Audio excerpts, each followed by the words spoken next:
ഇപ്പോ നാളെ മുതൽ നമ്മൾ സ്കൂട്ടർ പഠിക്കാൻ പോകുന്നു.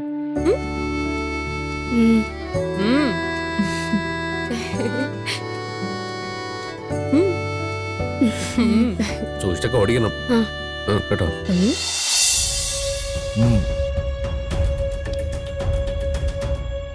ഓ അല്ല അച്ഛൻ ഞാൻ പറയുന്നത് കേൾക്ക്.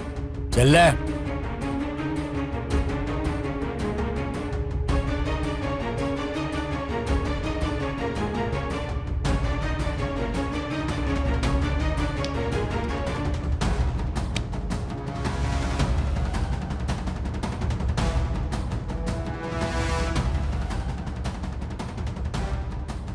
വിളിച്ചോ, പാർവതിയോ ഗിരിയോ ആരെയാന്ന് വെച്ചാ വിളിച്ചോ.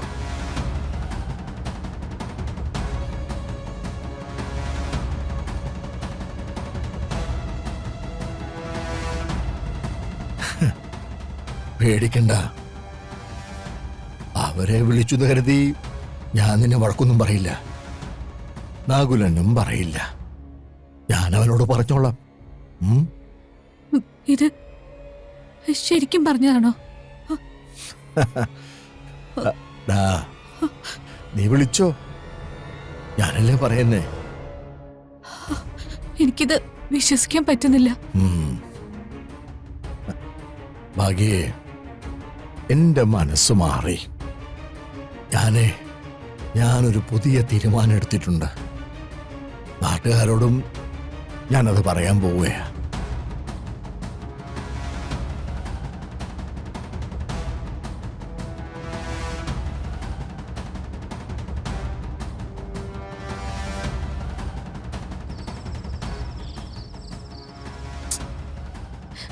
കാണുന്നില്ലല്ലോ. നേരെ ഒരുപാടായല്ലോ. അവളത് എവിടെ പോയി? ഈ രശ്മി ചേച്ചി എവിടെ പോയി? ഇങ്ങനെ ഒരിക്കലും ചേച്ചി ലേറ്റ് ആയിട്ടേ ഇല്ല. 5:30 ബസ്സിൽ കയറിയ 6:30 മുമ്പ് അവൾ ഇവിടെ എത്തുന്നതാ. നമുക്ക് ഏട്ടനെ വിളിച്ച് പറഞ്ഞാലോ? വേണ്ട, വെറുതെ ഗിരിയേട്ടനെ ടെൻഷൻ അടുപ്പിക്കണ്ട. ഞാൻ പോയി നോക്കിട്ട് വരാം. ഏട്ടത്തി ഒറ്റയ്ക്കോ?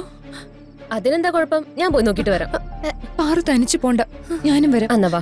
ഏട്ടത്തി, റാണി, നീയും കുഞ്ഞും കൂടി ഇവിടെ ഇരിക്കെ, ഞങ്ങൾ പോയിട്ട് വരാം. ഞങ്ങൾ ഇവിടെ ഒറ്റയ്ക്ക് ഇരുന്നിട്ട് എന്ത് ചെയ്യാനാ? ഒരു മനസ്സമാധാനം ഉണ്ടാവില്ല. ഞങ്ങൾ വരാം. പറയുന്ന മനസ്സിലാക്ക്. ഞങ്ങളും വരാം ഏട്ടത്തി അമ്മേ.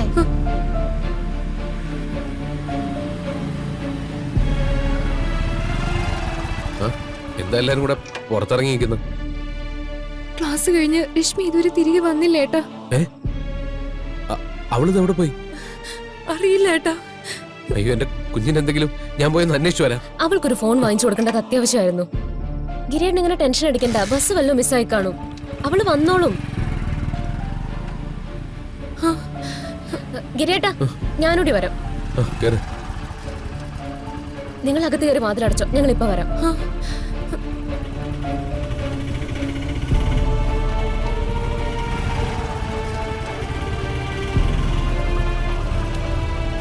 ഈശ്വരാ,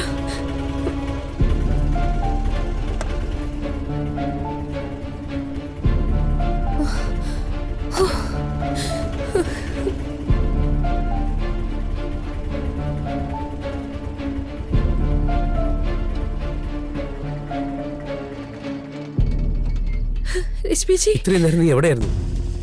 നിന്നെ കാണാതെ ഞങ്ങളെല്ലാം ഇവിടെ ടെൻഷൻ അടിച്ചിരിക്കുവായിരുന്നു. എന്താ കാര്യം? എന്താ പ്രശ്നം?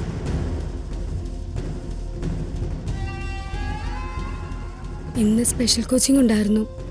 നേരത്തെ കഴിയുമെന്ന് പ്രതീക്ഷിച്ചതാ, പക്ഷെ ലേറ്റായി പോയി. അപ്പോഴേക്കും പതിവ് ബസ്സും പോയി.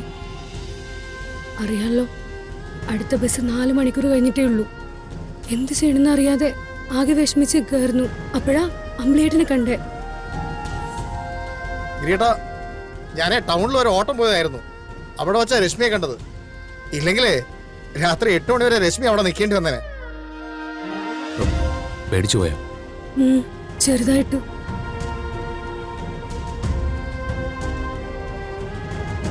അതെ, ആളെ ഞാൻ ഭദ്രമായിട്ട് എത്തിച്ചിട്ടുണ്ടേ. എന്നാ പിന്നെ ഞാൻ വിട്ടോട്ടെ? ശരിയടാ. ആ, വലിയ ഉപകാരം. ആയിക്കോട്ടെ.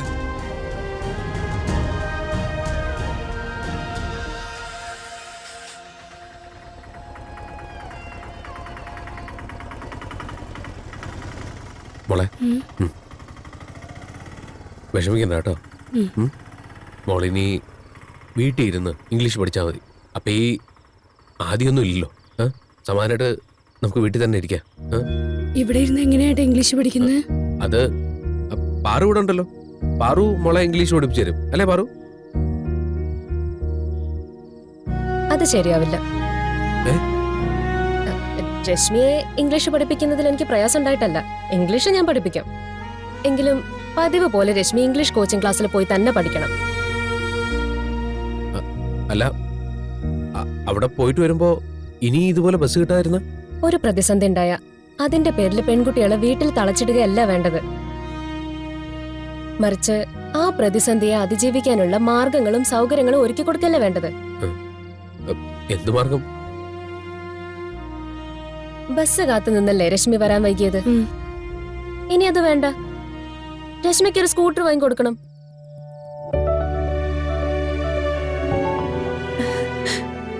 സ്കൂട്ടറോ? ആ, സ്കൂട്ടർ. എന്താ കുഴപ്പം?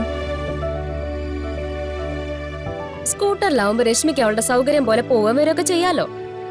അത് പാറു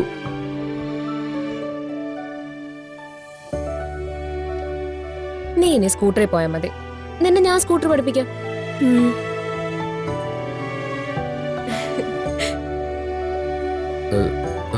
മാത്രമല്ല പെൺകുട്ടികളായ സ്വയരക്ഷയ്ക്കുള്ള അടവുകളും പഠിച്ചിരിക്കണം.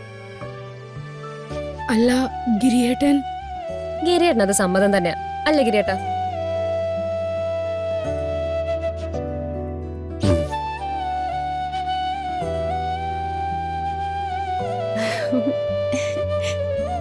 അപ്പൊ നാളെ മുതൽ നമ്മൾ സ്കൂട്ടർ പഠിക്കാൻ പോകുന്നു.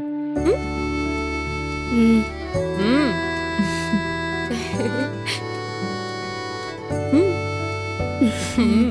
സൂക്ഷിച്ചൊക്കെ ഓടിക്കണം ആ. കേട്ടോ. ഉം. എന്താ കുഞ്ഞി കാണിക്കുന്നേ? അല്ല ഞാനും കൂടെ ഒന്ന് പഠിച്ചാലോ? ഇപ്പോഴൊന്നും പഠിക്കണ്ട. അതെ, നമുക്കാദ്യം സൈക്കിൾ ഓടിച്ച് പഠിച്ചാ പോരെ? സൈക്കിൾ എനിക്ക് ഓട്ടിക്കാൻ അറിയാം. അറിയോ കുഞ്ഞിക്ക്?